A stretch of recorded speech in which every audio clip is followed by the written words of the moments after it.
Welcome back खवातीन हज़रात, एक दफ़ा फिर आज सुबह Ali Salman lieutenant general retired Amjad Shoaib साहब हमारे साथ हैं और हमारे दोस्त, हमारे को एंकर आज न्यूज़ नेटवर्क से फ़रीद हमारे साथ मौजूद हैं। और हम कुछ देर में जो हमारे कॉरेस्पॉन्डेंट हैं बल्तिस्तान से भट्ट साहब, उनको भी लाइन पर लेंगे और उनसे बात करेंगे। एक सवाल जो ब्रेक पे जाने से पहले था सर, आप उसमें बताना चाहेंगे मज़ीद कि जो लॉजिस्टिकली इस वक्त इश्यूज़ आ रहे हैं, एक तो ये हमारा बेस कैंप है टू गेट इनटू सियाचिन, यहाँ तक जो हार्डवेयर है, सर्वाइवल हार्डवेयर है या रेस्क्यू हार्डवेयर है, उसको पहुँचाना तो प्रॉब्लम है सो है, because we been reading news के जो एक्सपर्ट्स भी अमेरिका से आए हुए, यूरोप से आए हुए, वो भी अभी तक नहीं पहुँच पाए, कल पहुँचे हैं वो भी। इसमें लॉजिस्टिक क्या चैलेंजेस हैं सर?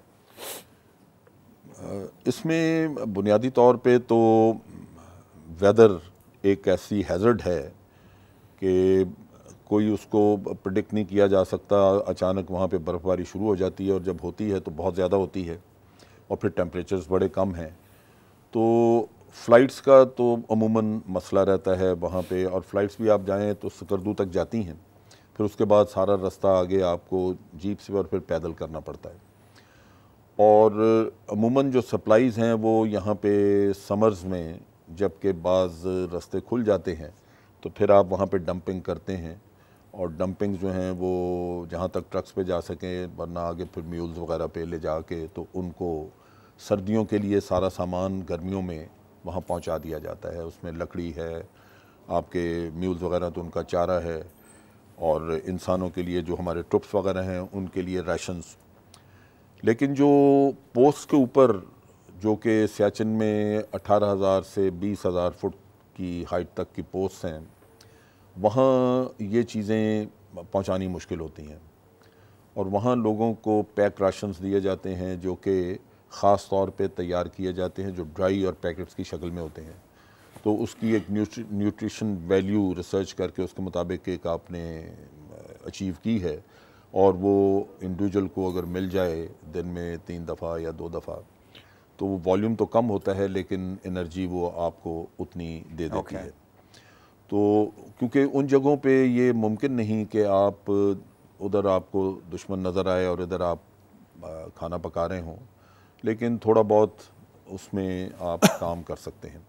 अच्छा, ये जब शुरू में जब हम गए तो हमारे पास वहाँ पे स्नो वॉरफेयर के लिए इक्विपमेंट नहीं था, चीज़ें नहीं थी, तो उस ज़माने में बहुत दुश्वारी थी, चुनाचे बाहर से कुछ इंपोर्ट किया गया। लेकिन जब ये नज़र आया कि ये एक परमानेंट सी बात बन गई कि हमने यहाँ स्टे करना है, तो इसका इक्विपमेंट फिर पाकिस्तान में मैन्युफैक्चर होना शुरू हुआ। फिर बहुत सारी रिसर्च इन पे चीज़ें डेवलप की गई, और उन चीज़ों में ख़ास तौर पे एक इग्लू जो रहने के लिए एक फ़ाइबर ग्लास के आप कैनोपी टाइप कह लीजिए कि वो बनाई गई, जिसमें कि इंडिविजुअल जो हैं वो वक्त गुजार सकते हैं कि आधी पार्टी रेस्ट करे उसमें, आधी पार्टी बाहर ड्यूटी देती रहे, फिर वो आधे रेस्ट करें और इस तरह अपनी ड्यूटीज़ को तब्दील करते रहें। तो उसमें इग्लूज़ में फिर आपके पास कुछ इंतज़ाम है कि आप उसको खाना कुछ ना कुछ गर्म कर सकते हैं या अगर कुछ करना चाहें। लेकिन अक्सर औक़ात ये होता है कि बर्फ़ पड़ना शुरू हो जाती है और इग्लूज़ जो हैं वो आपके उनमें दबना शुरू हो जाते हैं। तो जो पार्टी ड्यूटी पे है बाहर, उसकी रात गुजर जाती है उस बर्फ़ को हटाने में। क्योंकि अगर बाहर निकलने का रास्ता भी आपका बंद हो जाए तो फिर तो आप किसी काम के ना रहे। तो ये कोशिश रहती है सर्वाइवल के लिए कि ये ना हो कि बर्फ़ में ये दब जाए, तो वो लोग सारी रात जैसे जैसे बर्फ़ पड़ती है, वो होती भी सॉफ्ट है, उसको हटाने में गुजर जाता है। तो फिर जब ड्यूटी बदलती है तो दूसरे लोग आके बर्फ़ हटाते रहते हैं, और ये मसला वहाँ पे बहुत शदीद है क्योंकि बर्फ़बारी अक्सर होती है। अच्छा, अब चीज़ ये है कि ये एक ग्लेशियर का इलाका जहाँ पे गर्मियों में भी बर्फ़ पिघलती नहीं है, उसी तरह रहती है, तो आप सोचें कि टेम्परेचर्स की हालत क्या होगी। वहाँ पे सबसे बड़ा मसला ऑक्सीजन का और टेम्परेचर्स का है।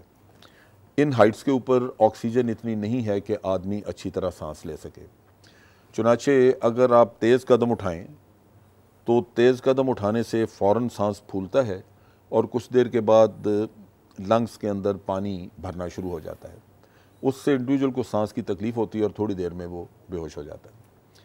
चुनाचे बहुत शुरू के दिनों में जब हम वहाँ गए तो उस वक्त हमारी इस तरह की कैजुअल्टीज़ जो थीं वो काफ़ी होना शुरू हुई, लेकिन बाद में जब प्रोसीजर्स बनते गए तो फिर चीज़ें इम्प्रूव की। मसलन प्रोसीजर्स में جو ٹرپس وہاں جاتے ہیں ان کا یہاں پہ میڈیکل چیک اپ پہلے کیا جاتا ہے، اور ان میں جو بالکل فٹ ہوتے ہیں ان کو وہاں بھجواتے ہیں، جن میں تھوڑی بہت کوئی ایلمنٹ مل جائے، ان دنوں میں طبیعت ٹھیک نہیں تو ان کو نہیں جانے دیتے۔ پھر وہاں پہ کلیمیٹائزیشن کا ایک پورا پروسیس ہے کہ آپ پہلے تھوڑی ہائٹ پہ ان کو لے کے جاتے ہیں، جیسے گیاری کیمپ ہے۔ اب گیاری کیمپ کی ہائٹ جو ہے وہ تقریباً 15,000 فٹ کے قریب ہے، تو آپ گیاری کیمپ میں لوگوں کو رکھیں گے، وہاں ان کی کلیمیٹائزیشن ہوگی اور پھر گریجولی وہ ہائٹ اوپر ان کی بڑھتی جائے گی، اور جب تک ان کو آپ مہینے 1.5 مہینے کے بعد ٹاپ پہ لے کے جاتے ہیں تو وہ انڈیویجول اپنے قدم اٹھانے کے بارے میں بھی ٹرین ہو جاتا ہے، اس کو یہ بھی اندازہ ہو جاتا ہے کہ میں نے سانس کس طرح اپنا ریکور کرنا ہے، اور اس کے ساتھ ساتھ باڈی بھی کچھ عادی ہو جاتی ہے۔ And preference is given to جو پہاڑی علاقوں کے لوگ ہوتے ہیں اس میں؟ نہیں، یہ ضروری نہیں، یہ چونکہ آپ لوگوں کو ٹرین کرتے ہیں تو کسی بھی علاقے کے ہیں۔ اوکے، اب اس میں بھی جو لوگ دبے ہوئے ہیں، اگر آپ اس میں دیکھیں تو گکھڑ کے، گوجرانوالا کے لوگ بھی موجود ہیں، اور پہاڑی علاقوں کے، کشمیر کے، آزاد کشمیر کے، اور خاص طور پہ ناردرن ایریا کے بھی لوگ موجود ہیں۔ لیکن یہ ہے ناردرن لائٹ انفینٹری جو کہ بنیادی طور پہ نارتھ کے لوگوں کے اوپر مشتمل تھی، اس میں کچھ لوگ ادھر سے گئے، لیکن جو دوسری بٹالینز ہیں جو کہ ناردرن لائٹ انفینٹری کے علاوہ، اور ہماری بلوچ ریجمنٹ ہے، سندھ ریجمنٹس ہیں، ان کے لوگ جاتے ہیں، تو ان میں زیادہ تر لوگ یہیں کے ہوتے ہیں۔ ابھی ناز ٹو ٹیک اے بریک سے واپس آتے ہیں، مجھے فرید سے ایک سوال پوچھیں گا۔ Time for a short break. آج صبح علی سلمان، فرید رئیس ہمارے ساتھ موجود ہیں، لیفٹیننٹ جنرل امجد شعیب صاحب ہمارے ساتھ موجود ہیں۔ The issue and the topic is what is happening in Siachen, and Pakistan as a nation, we must admit this is a national calamity. We'll see you at the other side of the break at Aaj Subh with Ali Salman.